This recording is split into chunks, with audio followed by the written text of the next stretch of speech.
నేను నాతో మీరు సహకరించి ఒకే కుటుంబ సభ్యులుగా నన్ను భావించారు. దానికి మీకందరికి కూడా ప్రత్యేక అభినందనలు తెలుపుతున్నా. ఈరోజు ఒక విచిత్రమైన సంఘటన ఏమంటే, మీకందరికి కూడా తెలిసిన సంఘటనే. మన ఎల్వి సుబ్రహ్మణ్యం గారు, ఎక్స్సిఎస్ గారు, పివి రమేష్ గారు, అడిషనల్ సిఎస్ టు సీఎం గారు, ఈరోజు వాళ్ళ భావాలు ఏ విధంగా ఉందంటే, ఈ సంక్షేమ పథకాలు అంటే నవరత్నాలంతా కొన్ని అంటే ఒక 4-5 నిమిషాల పైన మాట్లాడను. పూర్తిగా ఈ అభివృద్ధి కార్యక్రమాలపైన పేదవాళ్ళకి విద్యాపరంగా తీసుకోండి, ఆరోగ్యపరంగా తీసుకోండి, నాడు నేడు పరిస్థితి తీసుకోండి, రైతు పరంగా తీసుకోండి, ప్రతి ఒక్కరిని పేదవాళ్ళు కులబద్ధంగా తీసుకొని జగన్మోహన్ రెడ్డి గారు ఈ పథకాలు చేస్తూ ఉంటే ప్రజలందరూ ఈరోజు చాలా సంతోషిస్తూ ప్రతి ఒక్కరు కూడా జగన్మోహన్ రెడ్డి ప్రభుత్వాన్ని పేదవాళ్ళందరూ ప్రత్యేకించి వాళ్ళ గుండెల్లో పెట్టుకొని ప్రేమతో జగనన్నను కూడా ఒక మాధవుడిగా నిర్ణయించుకొని వాళ్ళు చూస్తూ ఉంటే ఈరోజు వీళ్ళు స్టేట్మెంట్ ఇచ్చారు. ఈ పథకాలంతా అందులో ఎవరు ఇచ్చారంటే బాగా చదువుకున్నంత వ్యక్తులు, ప్రభుత్వంలో ఉన్నంత వారు, మన ఎల్వి సుబ్రహ్మణ్యం గారు కానీ, రమేష్ గారు కానీ గత ప్రభుత్వంలో ఉన్నారు, ఈ ప్రభుత్వంలో కూడా ఉన్నారు. వారికి నా విజ్ఞప్తి ఏమంటే, శంకరన్ గారని ఒక ఐఏఎస్ ఆఫీసర్ ఉన్నారు. ఆయన ఇందిరమ్మ దగ్గర కూడా 20 పథకాల సూత్రాలు తీసుకొని వచ్చి ఆ రోజు భూ పంపిణీ కార్యక్రమాల దగ్గర నుంచి 20 సూత్రాలు ఏ విధంగా పేదవాళ్ళకి తీసుకొని వచ్చారు. అందువల్ల పేదవాళ్ళందరూ ఆ రోజు కనీసం ఒక ఆలోచన ముందుకు పోయే పరిస్థితిని తీసుకుని వచ్చారు. మళ్ళీ రాజశేఖర రెడ్డి గారు అదేవిధంగా యుగ పురుషుడు ఇదే స్కీములంతా తీసుకుని వచ్చి మంచి పేదవాళ్ళకి అందరికి కూడా ఆదర్శప్రాయుడైనాడు. రామారావు గారు కూడా అదేవిధంగా చరిత్ర సృష్టించారు. ఈరోజు జగన్మోహన్ రెడ్డి గారు ఇటువంటి పథకాలని పేదవాళ్ళ కోసమే కులము, మతము, పార్టీ చూడకుండా తీసుకొని వస్తే వీళ్ళిద్దరూ మనసున్న వ్యక్తులో కాదో తెలియదు, కానీ వీళ్ళిద్దరూ కూడా పేదవాళ్ళకి ఆగర్భ శత్రువులుగా కనబడుతున్నారు. నాకు ఇంత ఐఏఎస్ ఆఫీసర్లుగా పనిచేసిన వాళ్ళు కనీసం శంకరన్ గారినైనా మార్గదర్శిగా తీసుకోవాలి. వాళ్ళ యొక్క నిజ స్వరూపాన్ని, చంద్రబాబుని ఏ విధంగా మనం మళ్ళీ ఈ ప్రభుత్వంలో తీసుకుని వచ్చి చూడాలి అని ఒక దృక్పథంతో, చంద్రబాబు ఒక ప్రోత్సాహంతో, అదేవిధంగా ఎల్లో మీడియా కూడా, నేను ఎల్లో మీడియాని తప్పు పెట్టను, కానీ మరి ఎందుకు ఎల్లో మీడియా ఇంతకుముందు ఎటువంటి చంద్రబాబు ఏ విధంగా కార్యక్రమాలు చేశాడు, ఆయన ఎన్ని తప్పులు చేశాడు, ఎక్కడ వాళ్ళు ఒక్కరోజు కూడా మాట్లాడట్లా, వాళ్ళ పేపర్లో ఎక్కడ రాయటం కూడా లే. ఈరోజు అతన్ని ముందు పెట్టుకొని వాళ్ళ ద్వారా ఈ పథకాలు కానీ చేస్తే మరో శ్రీలంక మాదిరిగా అవుతుందని కూడా రాయటం జరిగింది. అంటే పేదవాడికి ఎడ్యుకేషన్గా ఈ పథకాలంతా కూడా పేదవాడి అభివృద్ధికి ఉపయోగపడే పథకాలు. ఇది ఎక్కడో చంద్రబాబు మాదిరిగా పోలవరానికి డబ్బులు ఖర్చు పెట్టుకును, సింగపూర్కి డబ్బులు ఖర్చు పెట్టుకును, మన మామూలుగా వాటర్ బాటిల్ ఖర్చు పెట్టుకును, కొన్ని లక్షల కోట్లు ప్రజలకు కాకుండా తన సొంతానికి ఖర్చు పెట్టుకుని చేసినట్టు వారి హయాంలోనే జరిగింది. అది ఎక్కడా కూడా చూపించట్లే. నిజంగా ఈరోజు 1,04,000 కోట్లు పేద ప్రజల కోసం ఖర్చు పెట్టి వారి ఉన్నతి కోసం, వారి విద్య కోసం, రైతుల యొక్క ఆలోచన విధానానికి, రైతు భరోసాని, మహిళలకి పూర్తిగా వాళ్ళ లోన్ తోస్తూ వాళ్ళ యొక్క అభివృద్ధికి, విద్యా అభివృద్ధికి, వైద్య సదుపాయాలకి ఇన్ని రకాలుగా ఖర్చు పెట్టి ప్రజలను ముందుకు తీసుకుని వస్తుంటే చంద్రబాబుకు రేపు ఓటు పొరపాటు అన్నారు, కానీ చంద్రబాబుకు ఓటు వేస్తే ఈ పథకాలంతా నిలిపేస్తారని ఒక మెసేజ్ని ప్రజలకు కూడా పంపించడం జరిగింది. పేపర్ చూసినప్పుడు నాకేమనిపిస్తున్నదంటే, ఇంత రాక్షస మనస్తత్వం కలిగి పేదవాళ్ళ అభివృద్ధిని కూడా చూసి ఓర్చుకోలేని వ్యక్తులు ఈ ఎల్వి సుబ్రహ్మణ్యం గారు, పివి రమేష్ గారు ఐఏఎస్ ఆఫీసర్లు. అభివృద్ధి కావాలంటే పేదరికం పోవాలి, అభివృద్ధి కావాలంటే పేదవాడికి విద్య అవసరం, అభివృద్ధి కావాలంటే ఆరోగ్య అవసరం, అభివృద్ధి కావాలంటే రైతులకు సంక్షేమం అవసరం, అభివృద్ధి కావాలంటే మహిళలకు సంక్షేమం అవసరం. వీటిపైన ఖర్చు పెడుతూ ఉంటే జగన్మోహన్ రెడ్డి గారు దీనివల్ల పూర్తిగా దెబ్బతింటారు. కాబట్టి చంద్రబాబు నాయుడుకి కానీ ఓటేస్తే ఈ పథకాలంతా నిలిపేస్తారని ఒక భరోసా కూడా ప్రజలకు ఇవ్వటం చాలా దారుణంగా ఉంది. ఎందుకంటే ఇది ఒక మంచి మెసేజ్ ప్రజలు కూడా అర్థం చేసుకోవాలి. చంద్రబాబుకి పొరపాటుగా ఓటేస్తే ఇప్పుడు ఇచ్చే సంక్షేమ కార్యక్రమాలంతా పూర్తిగా నిలిచిపోతామని ఒక ఆలోచనతో వాళ్ళు ఈ విధంగా మాట్లాడటం చాలా సిగ్గుసేటుగా ఉంది. దీన్ని చూసినప్పుడు ఒక మనిషికి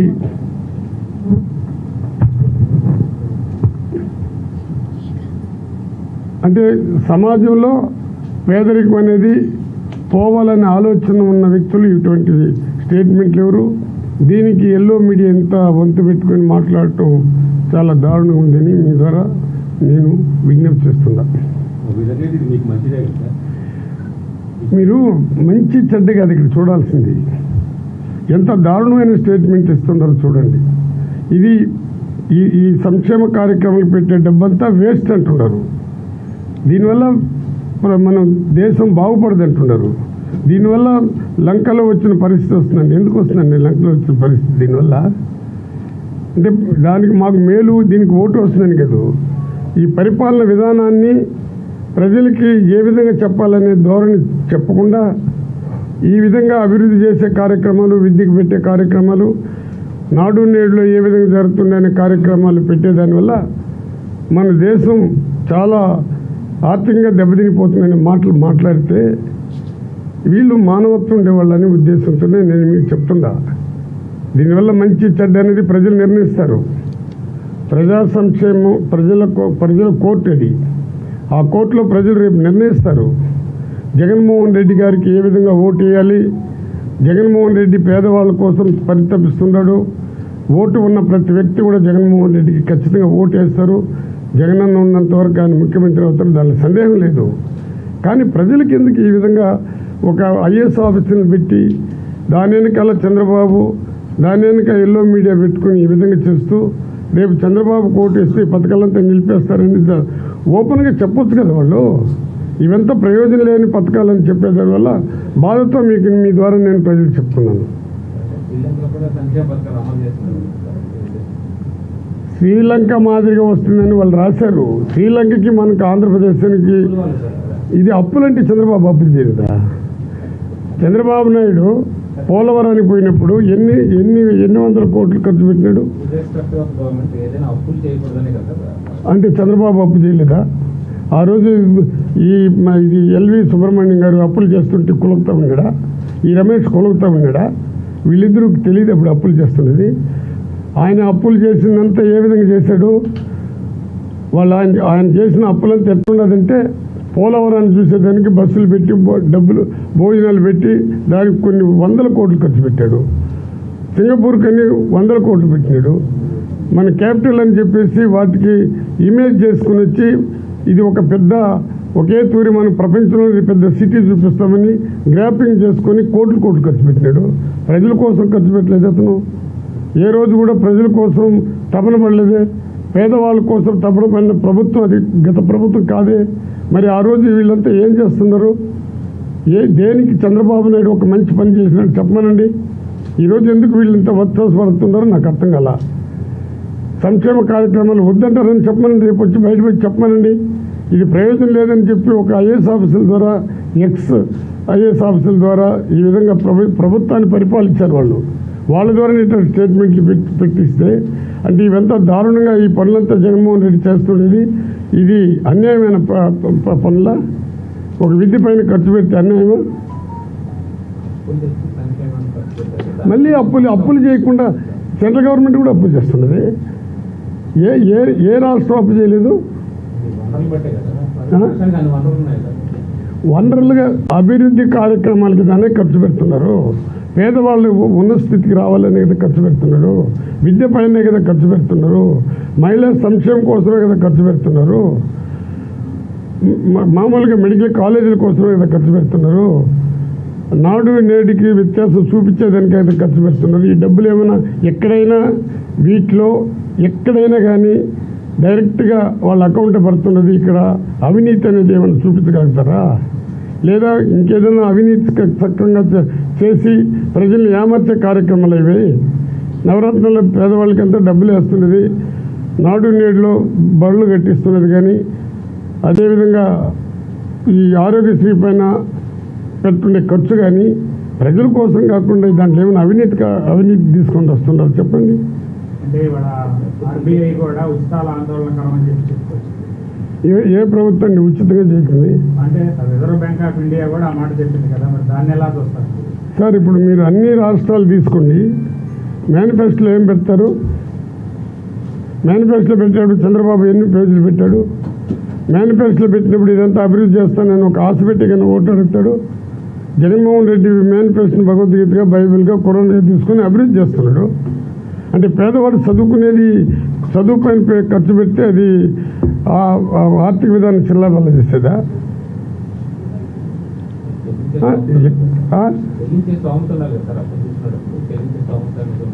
చెల్లించే స్తోమత ఖచ్చితంగా ఉండకుండా ఎడిపోతుంది. అంటే పేదవాళ్ళకి ఖర్చు పెట్టేది చెల్లించే స్తోమత కాదు, ఉన్నవాడి కోసం ఖర్చు పెడితే అది చెల్లించే స్తోమత. భూ కబ్జాలు కానీ చేస్తే అది చెల్లించే స్తోమత. ఊరికనే పెద్ద అడ్వర్టైజ్మెంట్ వేసుకుని పోలవరంలో పెట్టిన డ్యాములతో కూడా కొట్టుకొని పోతున్నది ఆయన ప్రభుత్వంలో, అది అభివృద్ధి కార్యక్రమాలు. అక్కడ నుంచి బొబ్బుళ్ళు కొట్టుకుంటూ వచ్చేది అభివృద్ధి కార్యక్రమాలు, సింగపూర్కి పోయేది అభివృద్ధి కార్యక్రమంలో. ఏందండి ఇది? చంద్రబాబు నాయుడు, మీరందరూ మిమ్మల్ని అడుగుతున్నా, చంద్రబాబు ప్రభుత్వంలో అభివృద్ధి ఏది జరిగిందో చెప్పమనండి. ఆయన ఎక్కడైనా ఒక ప్రాజెక్ట్ని పూర్తి చేసి నీళ్ళు ఇచ్చినట్టు కూడా చెప్పమనండి. రాజశేఖర రెడ్డి గారు కట్టించినటువంటి ఆయన జలయజ్ఞంలో చేసినట్టు పనులు తప్ప, అక్కడి నుంచి ఇచ్చిన నీళ్లు తప్ప చంద్రబాబు నాయుడు స్వయంగా ఏ ప్రాజెక్టును పూర్తి చేసి ఏదైనా ఒక్కటి చేసినట్టు చెప్పమనండి. మీరు చెప్పండి. అభివృద్ధి అంటే రోడ్లు అభివృద్ధి అంటాడు. రోడ్లు ఏం చేశాడు? నాసిరకమైన రోడ్లు వేసాడు. ఇప్పుడు వర్షాలు బ్రహ్మాండంగా పడింది, అవంతా కొట్టుకుని పోతే దానిపైన పెడుతుంటారు, దానికి కూడా ఒక కామెంట్ చేస్తున్నారు. అభివృద్ధి ఏంది నాకు అర్థం కల. అంటే మీరందరూ చదువుకున్నారు కాబట్టి అభివృద్ధి కలదు. మీరు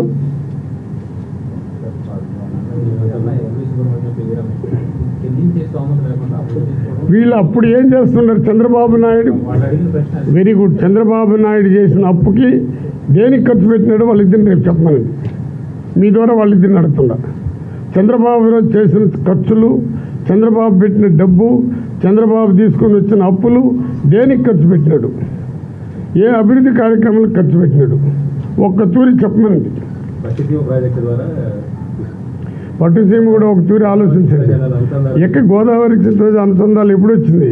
ఏ పీరియడ్లో కాలువలు తీసుకున్నారు? ఎక్కడండి? మీరు కూడా బాగా అన్ని రకాలుగా మాట్లాడతారు, కానీ ఒకటన్నా నిజాలు మీ ద్వారా చెప్పండి.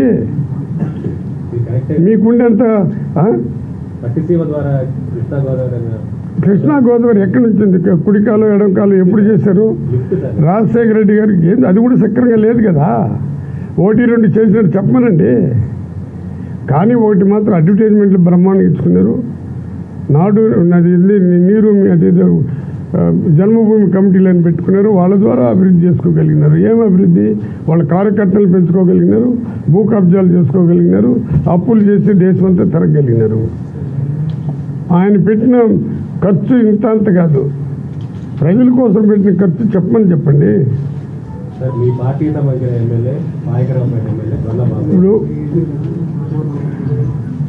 ఇప్పుడు ఇంకోటి కూడా చెప్తున్నాను. ఇక్కడ టీడీపీ ప్రభుత్వ హయాంలో, అంటే గౌరవనీయులు చంద్రబాబు నాయుడు హయాంలో నల్ల చొక్కాలు ధరించి ధర్మ పోరాట దీక్షకు విజయవాడలో ఇందిరాగాంధీ స్టేడియంలో జరిగినటువంటి ఖర్చు ఎంత? ఆ ఖర్చు ఎందుకు పెట్టినాడు? అక్కడ ధర్మ పోరాటం దేనికి చేశాడు? అది ఒక్కటి చెప్పమనండి. అదేవిధంగా ఏది తీసుకున్నా అంటే అతని పైన అపనింద వేయటంలోనే పోలవరానికి ఏంటండి బస్సులు పెట్టుకుని తీసుకుని పోయింది? ఊరు బస్సులు పెట్టిన ఎక్కడి నుంచి వచ్చింది డబ్బు? అది ఎవరు డబ్బు? అది ఎక్కడి నుంచి తెచ్చాడు డబ్బు? దేనికోసం ఖర్చు పెట్టినాడు చెప్పమనండి. మీరు క్వశ్చన్ వేసేదానికి నేను హ్యాపీగా ఉండా, నేనేమి బాధపడలే. లైక్ చంద్రబాబుని తిట్టట్లేదా? ఆయన అప్పులు చేసి కదా. నేను ఎల్వి సుబ్రహ్మణ్యం, మేము అప్పులు చేసేది ప్రజల సంక్షేమం కోసం. మేము అప్పులు చేసేది విద్యని అభివృద్ధి చేసుకోనుకో. ఆ విద్య కూడా పేదవాడికి ఇంగ్లీష్ మీడియం రావాలా, పేదవాడు చదవాలా, వీడు కూడా దేశంలో ముందుకు పోవాలని దృక్పథంతో చేస్తూ ఉన్నాము. అక్కడ కులమో మతమో పార్టీ చూడాల, పేదవాళ్ళ అభివృద్ధి కోసం పోరాడుతున్నాము. వాటి కోసం ఎంత డబ్బైనా ఖర్చు పెడతాము, ప్రజలు సంతోషం ఉండరు, వాటిపైన పడుతున్నాం. మీరు పెట్టిన ఖర్చులు ఏమిటి? చంద్రబాబు చేసిన అప్పులు ఎవరు తీరుస్తున్నారండి? ఇంకా అట్టగైతే చెప్పాల్సింది. ఇప్పుడు సెంట్రల్ గవర్నమెంట్ కూడా అప్పులు తీసుకున్నారండి. ఏ దేశం అప్పులు లేకుండా ఉండరు?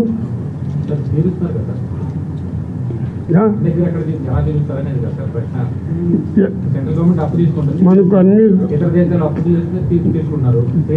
జగన్మోహన్ రెడ్డి గారు తీసుకునే నిర్ణయాల్ని అన్ని రకాలుగా ఎలా తీరుస్తారంటే ఇంక కొలబద్దు వేసి మేము ఈ పని చేసి ఈ విధంగా తీరుస్తామంటే చెప్పాలి. మీరు అడిగేదానికి మీరు అడుగుతున్నది ఎట్లున్నదంటే, పేదవాడికి చదువు పైన ఖర్చు పెడుతున్నాడు, మీరు ఎటా తీరుస్తారు?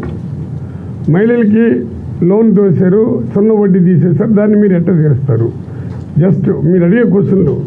మహిళా లోన్లు తోసేస్తున్నారు, దాన్ని మీరు ఎట్లా తీరుస్తారు? 45 నుంచి 60 సంవత్సరాలు పైబడిన ఎస్సీ ఎస్టీ బీసీ మహిళలకి 18,700 రూపాయలు ఇస్తున్నారు, దాన్ని మీరు ఎట్లా తీరుస్తున్నారు? జస్ట్ ఒక్కొక్క నిమిషం. రైతులకి రైతు భరోసాని డబ్బులు ఇస్తున్నారు, దాన్ని మీరు ఎట్లా తీరుస్తారు? మూడో ప్రశ్న, రైతులకి ఫ్రీగా బోరేసి ఉచిత కరెంట్ ఇచ్చి పవర్ కనెక్షన్ ఇచ్చి బోరేసి వాళ్ళకి డబ్బులు ఖర్చు పెడుతున్నారు, మీరు ఎట్లా తీరుస్తున్నారు? ఇవి మీరు అంటే ఇవంతా చంద్రబాబు వస్తే పూర్తిగా నిలిపేస్తాడు. ఏం అభివృద్ధి చేస్తాడు? చంద్రబాబు కోటు వేస్తే ఇవంతా నిలిపేస్తాడండి. అంటే ప్రజలంతా మోగోళ్ళకి చేస్తాడా? ప్రజలను మళ్ళీ బ్యూటీగాళ్ళకి చేస్తారా? ఎట్లా తీరుస్తారంటే అన్ని మరుగుల సదుపాయాలు తీసుకొని వస్తాము, అన్ని రకాలుగా అభివృద్ధి కార్యక్రమాలు చేస్తాము. పుష్కలంగా వర్షాలు వస్తుంది, వాటికి తగిన ఏర్పాట్లు చేసుకుంటాము.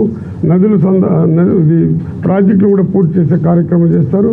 మనకు సెంట్రల్ గవర్నమెంట్ కూడా పూర్తిగా సహకరించలేదు కాబట్టి, మనకు కరోనా వచ్చింది కాబట్టి ఈ విధంగా పరిస్థితులు రావడం జరిగింది. కరోనా రాకుండా పోయింది, సెంట్రల్ గవర్నమెంట్ పూర్తిగా మనకు అన్ని రకాలుగా సహకరించుంటే ఈ పరిస్థితి వచ్చి ఉండదు కదా. కొంతవరకు మీ డిపార్ట్మెంట్ చాలా సమర్థవంతంగా పనిచేసి రాష్ట్ర ఆర్థిక నువ్వే చెప్పాలా. ఎందుకంటే ఇక్కడ మతాన్ని రెచ్చగొట్ల, పార్టీని రెచ్చగొట్ల, మేము కులాన్ని రెచ్చగొట్ల. ఓట్ల కోసం కులాన్ని జగన్మోహన్ రెడ్డి ఉపయోగించుకోవాలా, ఓట్ల కోసం మతాన్ని ఉపయోగించుకోవాలా. పేదవాళ్ళు అభివృద్ధి కోసం ఆయన అన్ని రకాలుగా పాటుపడుతున్నాడు. మీకే తెలుస్తుంది, నీకు బాగా తెలుసు. అందుకన్నా శ్రీనివాస్ గారికి ఎక్సలెంట్గా తెలుసు ఎవరెవరు ఏ విధంగా పాటుపడుతున్నారో ఆయనకు తెలిసినంత నాలెడ్జ్ నాకు రాదు. రెండో తారీఖు ప్రమాణ స్వీకారం సందర్భంగా రాష్ట్ర వ్యాప్తంగా ఒక చర్చ జరిగింది.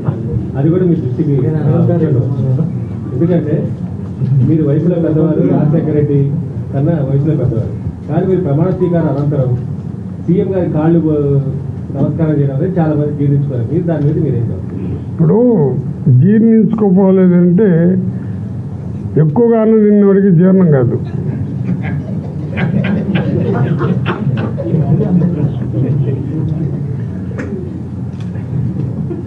నేను నిజంగా నా హృదయపూర్వకం చెప్తాను, నాకు ఉండేంత ధైర్యం నేను ఎదిరించినట్టు ఎవరు ఎస్సీ కమ్యూనిటీలో ఎవరు ఎదిరించుండరు.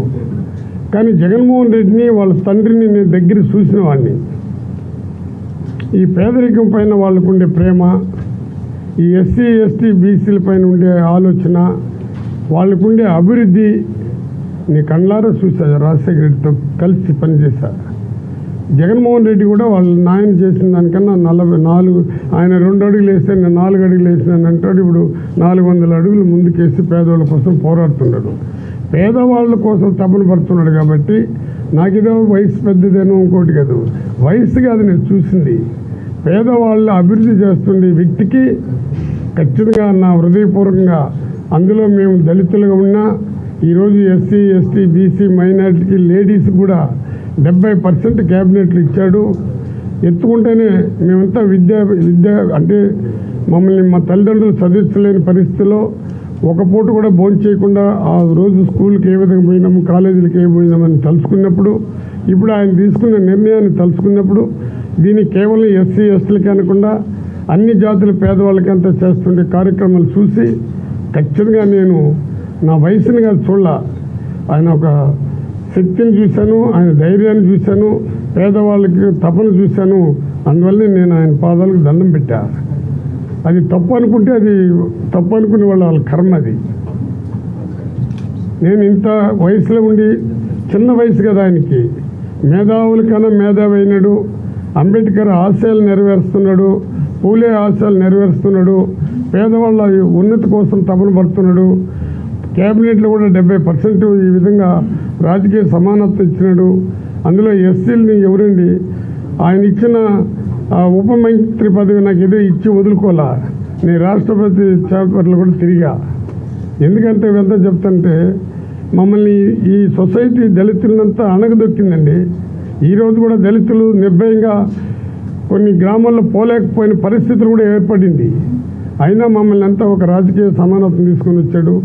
ఈ సమానత్వం ఇంకా ఎన్ని సంవత్సరాలను దీన్ని ఉపయోగించే కార్యక్రమాలు ఎవడైనా చేస్తాడనే దృక్పథంతోనే ఆయనకి నేను తల వంచి నమస్కరిస్తున్నా. అంతేగాని నేను వయసు చూసో ఆయన ఎప్పుడు కూడా ప్రతి ఒక్కరిని మిమ్మల్ని అంతా కూడా కొంచెం వయసు పెద్దవాళ్ళు అయితే కూడా అన్న అంటాడు, ఐఏఎస్ ఆఫీసర్ని అన్న అంటాడు, ప్రజలకు పోతే మమేకమైపోతున్నాడు, తన ప్రాణాన్ని తెగించి కూడా ప్రజల్లో మమేకమై వెళ్ళిపోతున్నాడు, ప్రజల కష్టాలను చూశాడు, ప్రజల యొక్క బాధలు చూశాడు, ప్రజల యొక్క ఆలోచన విధానాన్ని చూశాడు. దాంట్లో కులబద్ధంగా పేదవాళ్ళ యొక్క అభివృద్ధిని కాంక్షించాడు. కాబట్టి నేను ఖచ్చితంగా మళ్ళీ చెప్తున్నాను, నేను తల వంచి ఆయనకి నమస్కరించి పాదాలపైన పడిన దాంట్లో వేరే వాళ్ళు జీర్ణించుకోలేకపోతే అది వాళ్ళ కర్మ. దాన్ని నేనేం చేయగలుగుతాను?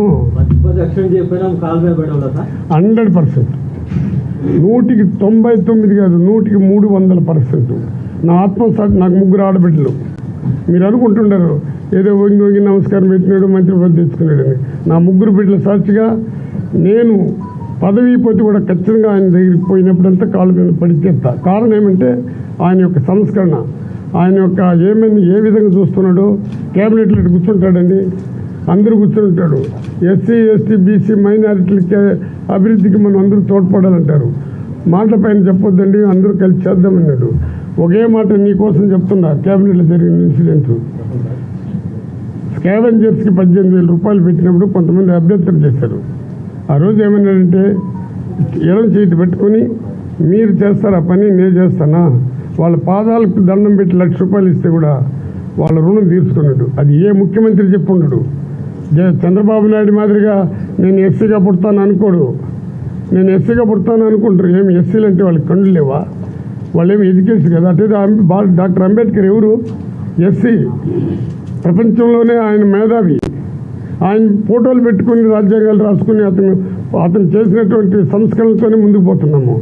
మరి నేను ఎస్సీగా పుడతానన్నప్పుడే చంద్రబాబు పరిస్థితి ఏమిటి? దాన్ని ఎప్పుడైనా ఎల్లో మీడియా చేసి చూపించారా? చెప్పండి మీరు. ఎందుకు చెప్తున్నాను? జగన్మోహన్ రెడ్డి ఆలోచనట్లా ఒంటరి లేడీకి 2,500 ఇస్తున్నారు. మళ్ళీ ఎందుకు వాళ్ళకి మళ్ళీ అడిషనల్గా 40 నుంచి 60 సంవత్సరాలు ఉండే వాళ్ళకి మళ్ళీ ఎందుకు పెన్షన్ అంటే ఒంటరి లేడీ పరిస్థితి మీకు తెలుసా అని క్యాబినెట్లో అడిగిన మాట. ఇదేమి నేను ఆయన మెచ్చుకునేదానికి అనలేదు. మీ పేరు శ్రీనివాసులే కదా, మెచ్చుకునేదానికి అనలేదు. సీను దేవునితో జరిగింది చెప్తున్నాను. ఏమన్నట్టు తెలుసా? ఆడవాళ్ళు ఒంటరిగా ఉంటే వాళ్ళ పరిస్థితి ఎట్లుంటుంది తెలుసా? ఆ 2,500తో 18,000 ఇస్తే ఇంకొక 20,000 పోని వాళ్ళ అభివృద్ధిగా అన్నాడు. మళ్ళీ విడోస్కి ఇస్తున్నారండి, వితంతులకు ఇస్తున్నారు, వాళ్ళకి నిలిపేద్దామన్నారు. అప్పుడు రావత్తుని పిలిచాడు. ఎంత అవుతుంది చెప్పండి అన్నాడు. ఎంతమంది ఉండంటే దాదాపు ఒక 5 లక్షల మంది ఉంటారు సార్ అంటే, అంతే కదా ఇచ్చేయండి అన్నాడు. అటువంటి మనస్తత్వం కలిగిన వ్యక్తితో ఆయన కాళ్ళు పట్టుకుంటే ఏమి, ఆయన కాళ్ళ మీద దాసోహం అంటే ఏమి, పేరు చెప్పి ఎస్సీలకు ఓట్ల కోసం తపన పడే పార్టీ కన్నా, బీసీలకు పేరు చెప్పి బీసీల ఓట్లు లాక్కునే పార్టీ కన్నా, మతాల పేరు చేసి మతాల పార్టీ ఓట్లు లాక్కునే పార్టీ కన్నా, కులబద్ధం లేకుండా, అంటే కులము మతము పార్టీ లేకుండా పేదరికాన్ని కులబద్ధంగా తీసుకొని వాళ్ళు అభివృద్ధికి చేస్తుండే వ్యక్తితో మనందరూ కలిసి తల నుంచి నమస్కరించే దాంట్లో తప్పేముందని మీ ద్వారా నేను అడుగుతున్నా. మీరందరూ మేధావులే, మీకందరూ కూడా తెలుసు విధి లేని పరిస్థితుల్లో మీరు కూడా రకరకాలైన అందరూ చిన్న మేధావులు కదా. ఇక్కడ మీకుండే జ్ఞానం నాకు కూడా లేదా మీకు అన్నీ తెలిసి ఇంకా విధి లేని పరిస్థితుల్లో క్వశ్చన్లు వేసేది, అది వేసేది, ఇది వేసేది ఏమని చెప్పుకుంటారు రేపు చంద్రబాబు గ్రామాల్లో పోయి. సరే ఒంటరిగా నిలబడమనయ్యా, నేను చెప్తాను. జగన్మోహన్ రెడ్డి అప్పుల పాలు చేసినట్టు సార్ చెప్పినట్టు దీన్ని ఎట్టు తీరుస్తారంటుండ్రు. చంద్రబాబును ఒంటరిగా వచ్చి ఎలక్షన్ నిలబడమను, లేదా ఇంకొక ఆయన ఎవరో సినిమా యాక్టర్ ఉండి ఆయన ఒంటరిగా రమ్మను, లేదా బీజేపీని ఒంటరిగా నిలబడమను, వాళ్ళ ముగ్గురిని ఒంటరిగా నిలబడి చేయమను. జగన్మోహన్ రెడ్డిని అందరూ ఒకటైతే కూడా జగన్మోహన్ రెడ్డి ఒంటరిగానే వచ్చాడు. ఎవరు వెరీ గుడ్, నువ్వు సరే, నేను పొత్తులు దానిలా నువ్వు అర్థం చేసుకో. జగన్మోహన్ రెడ్డి ఇంత అభిప్రాయం అంటే జగన్మోహన్ రెడ్డి చేసే పనులు ఒకటి కూడా ఇష్టం లేదా మీకు? పేదవాళ్ళకి చేసే పనులు మీకు ఎవరికి ఇష్టం లేదా? దాని ఏంటంటే ఎల్లో మీడియా అందులో ఒక పెద్ద ఆఫీసు లేదండి ఈరోజు ఆ స్టేట్మెంట్ ఇచ్చేది. శంకర్ని ఒక తీరు ఎగ్జాంపుల్ తీసుకోమనండి. Sankaran IAS officer sir, is a Brahmin. మళ్ళీ కూడా చెప్తున్నాం, ఈ సుబ్రహ్మణ్యం ఇచ్చిన స్టేట్మెంట్ చూస్తుంటే అసహ్యంగా అనిపిస్తున్నది.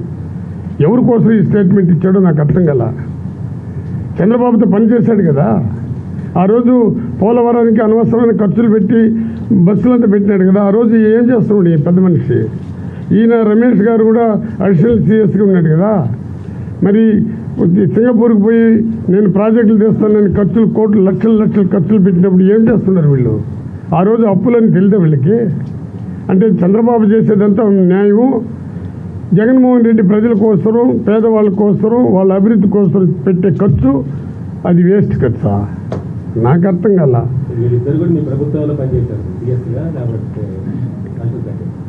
అప్పుడు ఏం మాట్లాడాల పాపం. బయట పోయినాక చంద్రబాబుతో కలుసుకున్నారు. ఇంకా ఎల్లో మీడియా అంటే ఊరికే వాళ్ళ గురించి మాట్లాడకూడదు. మీడియా ఎట్టుండాలంటే ప్రభుత్వానికి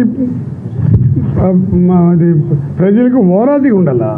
ఆ ఓరాది అనేది బ్రిడ్జ్ అనేది తెగిపోయింది. రకరకాలుగా ఆలోచనతో వెళ్ళిపోతున్నారు. మా పైన ఎందుకండి దళితులకు పెట్టే ఖర్చు పైన ఎందుకు బాధపడుతున్నారు? మహిళల పైన పెట్టే ఖర్చుకి ఎందుకు బాధపడుతున్నారు?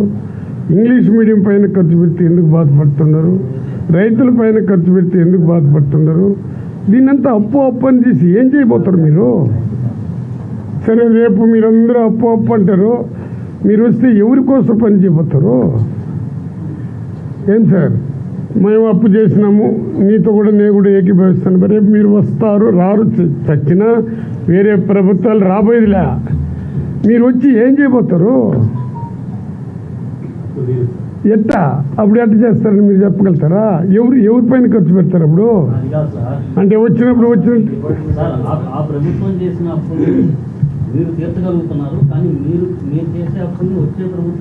వచ్చే ప్రభుత్వం లేదు, చచ్చే ప్రభుత్వం లేదు. ప్రభుత్వాలు వేరే ప్రభుత్వం వచ్చేదిలే, అది సచ్చేదిలే. కావాలంటే దీన్ని రాసుకోండి.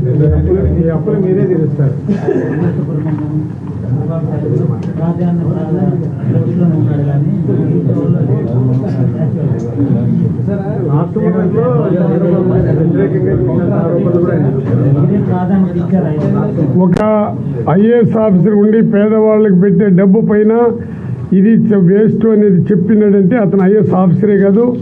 శంకరన్న గారిని ఒక తీరు పోల్చుకోమనండి. ఈరోజు బ్రాహ్మిన్స్ కూడా అండి, మళ్ళీ బ్రాహ్మణ్ అంటే ఈ పొద్దు స్కోరింగ్ అంతా పోతుంది. మీరు అదే కదా బ్రాహ్మణుడు. బ్రాహ్మిన్స్ను కూడా ఈరోజు జగన్మోహన్ రెడ్డి హృదయంలో తీసుకొని వాళ్ళకి కూడా 45 నుంచి 60 సంవత్సరాలు ఉండే వాళ్ళకి 15,000 రూపాయలు వేస్తూ ఉన్నాడు. ఇదే సామాజిక వర్గానికి చేసిన చంద్రబాబు నాయుడు సామాజిక వర్గానికి కూడా 45 నుంచి 60 సంవత్సరాలకి 15,000 వేస్తూ ఉంటారు. ఇదే రెడ్లకు సంబంధించిన వాళ్ళకి కూడా 45 నుంచి 60. ఎందుకు చెప్తున్నానంటే డబ్బు వృధాగా పోవటంలా, అవి కూడా రొటేషన్ అవుతున్నది. కాబట్టి ఇది అభివృద్ధికి తీసుకున్నదంతా అప్పు అని చెప్పి అప్పుల పాలైనారని ఒక దరిద్రమైన మెసేజ్ని ప్రజలకు పంపించొద్దండి అని నాకు మీకు నా ద్వారా విజ్ఞప్తి. యాంగిల్ అంతా మీ ఫస్ట్ టర్మ్లో ఏమైంది సెకండ్ టర్మ్ మీరు డిప్యూటీ సీఎం అయిన తర్వాత అట్లా నేను అంతకుముందు కూడా చేస్తున్నాను, అంతకుముందు కూడా మాట్లాడాను.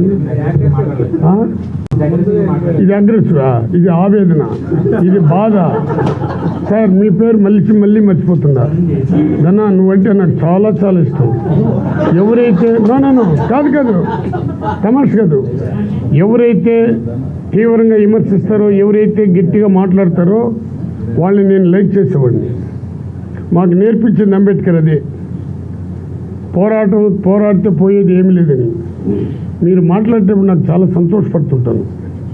ఇది మా ఆవేదన అండి, పేదవాడు ఆవేదన.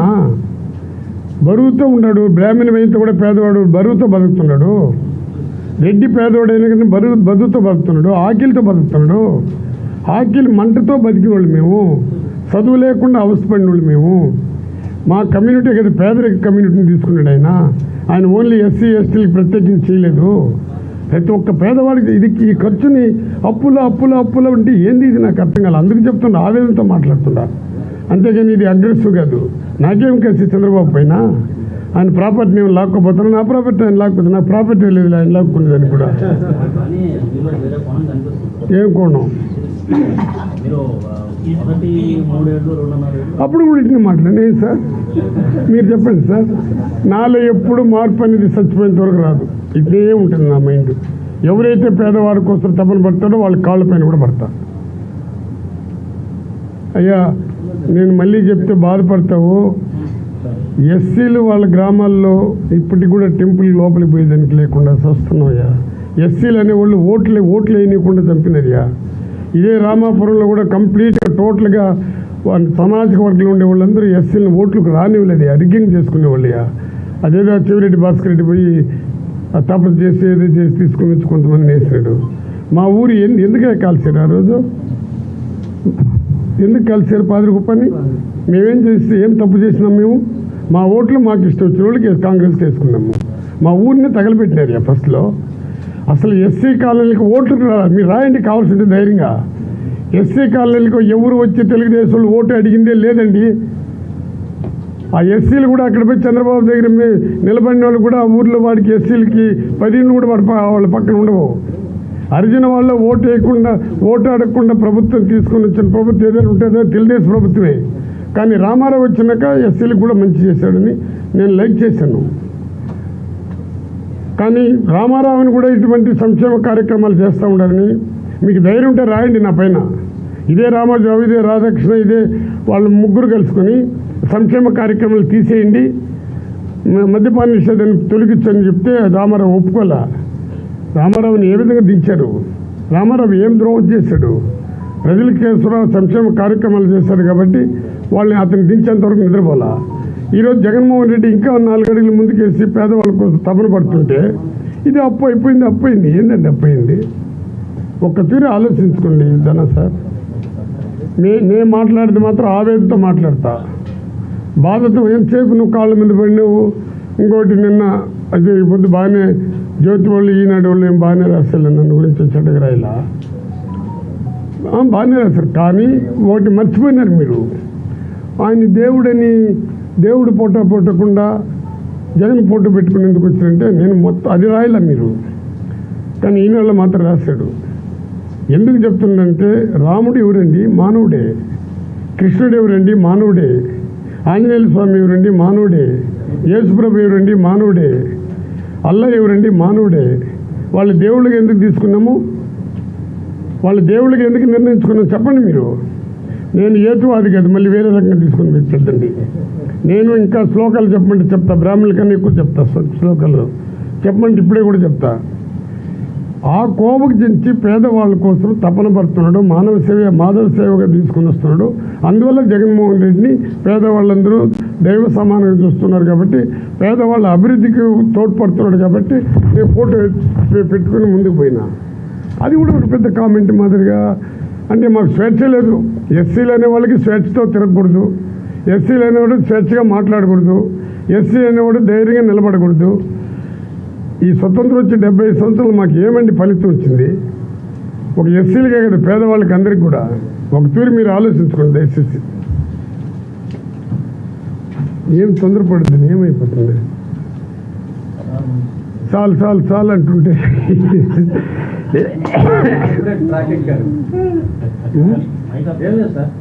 ట్రాక్ ఎందుకు ఎక్కండి? కన్స్ట్రక్షన్ రంగాలలో దశాబ్దపు అనుభవంతో కస్టమర్ల మరియు శ్రేయోభిలాషుల మన్ననలను నమ్మకాన్ని గెలుపొందిన సంస్థ విఆర్ఆర్ కన్స్ట్రక్షన్స్. నాణ్యతకు నమ్మకానికి మారుపేరు VRR constructions. Independent houses, apartments, villas అన్ని రకాల హంగులతో అలరించే అద్భుతమైన వెంచర్స్ తో పాటు అందరికీ అందుబాటు ధరలో సొంత ఇంటి కలను సాకారం చేసే నమ్మకమైన సంస్థ VRR constructions. Please visit VRR Constructions, Varatex Plaza near Radhika Theatre, ECL X Road, Hyderabad. Call to 9100885551 91008855.